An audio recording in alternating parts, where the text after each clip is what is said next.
Hello, everyone. Welcome to another episode of Football Palestine Extra, where we break down everything that's happened this week in the world of Palestinian football and give it to you in this nicely condensed video and podcast format. For those of you still following us through Substack, you can actually access all our recordings on Spotify if that's your preference. We started doing that about a month, 2 months ago. Joining you after kind of a 2 week hiatus, a little bit. We sort of missed a week in there.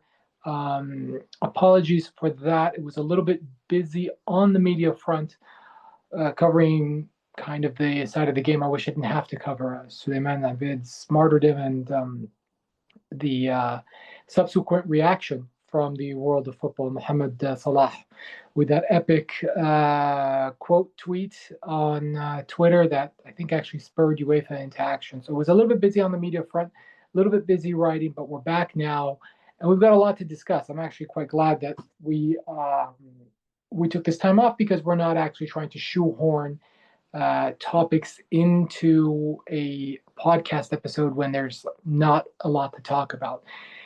Instead, there is a lot to talk about because August has been a busy month. And for those of you who have followed the national team, August tends to be the month that is the national team manager's nightmare because you've got new faces in new places on club level and players out of form because it took them a while to find a new club, trying to settle in with their clubs.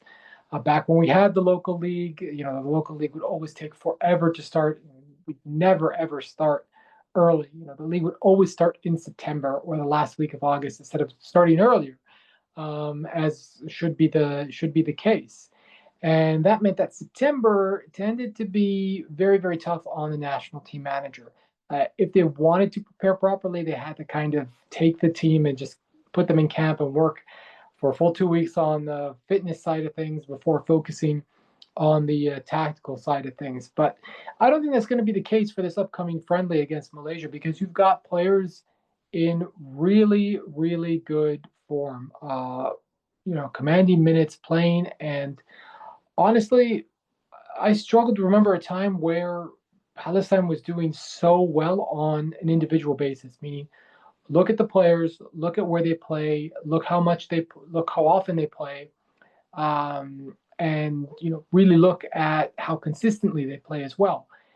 And right now, Palestine I think has an abundance of choice. I think the team is very deep, probably with the exception of two positions: goalkeeper and center back. But other than that, Palestine has some options pretty much all over the pitch, especially in midfield and attack. And with that, when we talk about the attack, you have to talk about two players. Wissam Abou Ali, Wissam Abou Ali, as we discussed last month, sealed that deal to join Columbus. He is in Columbus now. Visa got approved. Everything is good to go. Should make his debut against, I believe, Toronto FC. Or no, they just played against Toronto FC. But anyway, the next game Columbus has, which is, I think, in the next day or two, should mark Wissam Abou Ali's debut. He was unveiled in front of the fans, in front of the Noordeke.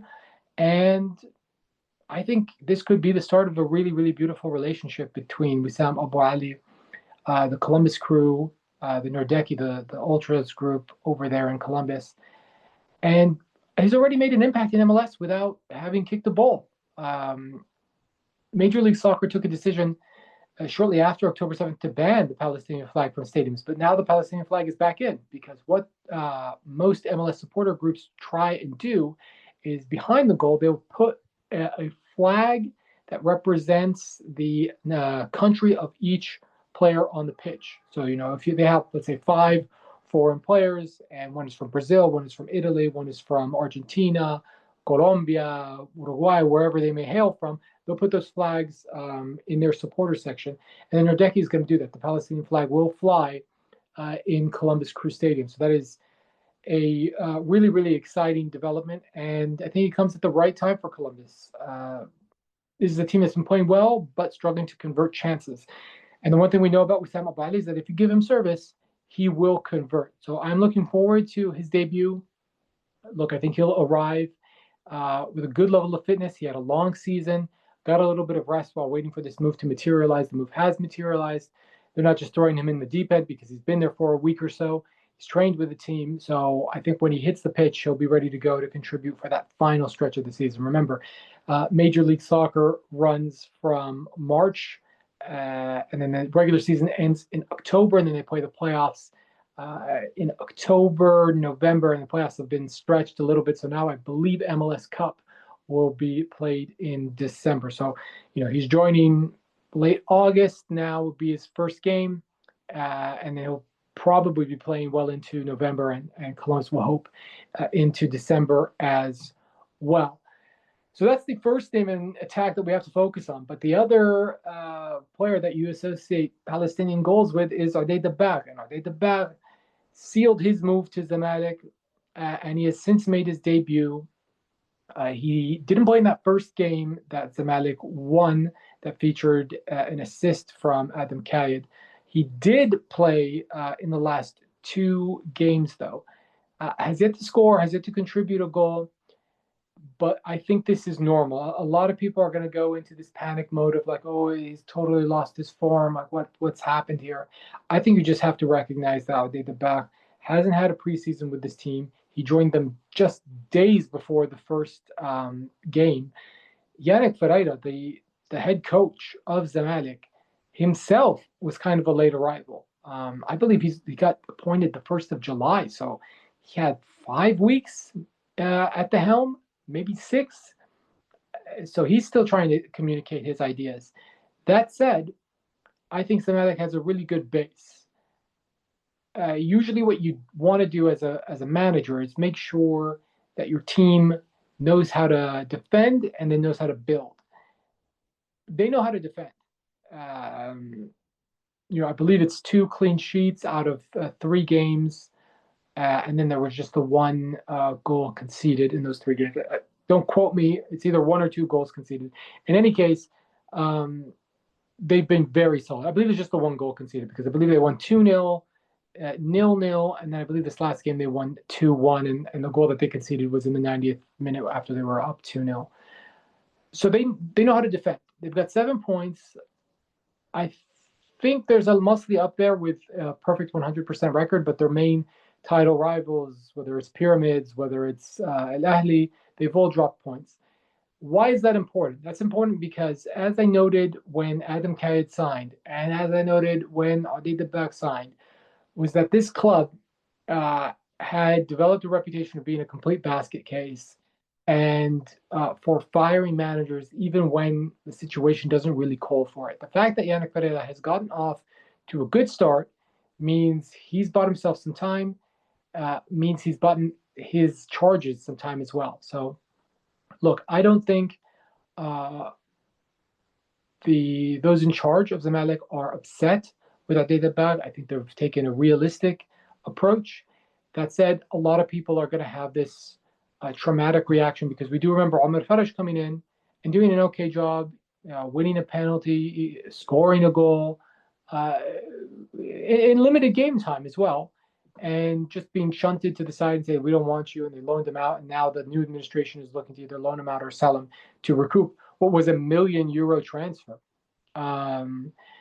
Or they did command a transfer. It wasn't €1 million. It was in the realm of €300,000. But I can understand why fans of Palestine, fans of Ardé Dabbagh are worried because, as a striker, you want to score. It eases the pressure for the next game. And once you get your first, the goals just start to come. But I really think that Zamalek is just a team that is trying to figure some things out in attack. They'll get better with time. And then I think you also have to remember that Egypt is a very, very, very tough league, especially defensively. A lot of focus and attention goes to the leagues in the Gulf, particularly Saudi Arabia, because of the star names that are there. But the star names that are there are overwhelmingly attackers. And so you're left with, progressively worse and worse players as you go further back in the pitch. You have amazing forwards. The midfielders are also good, at least the ones in attacking positions. There's a couple of elite holding midfielders, the likes of N'Golo Kante, Franck Kessié are there. And there are a couple of elite center backs, Kalidou Koulibaly, um, Aymeric Laporte, though he didn't have the best of seasons last season, but big names that are there in the Saudi league.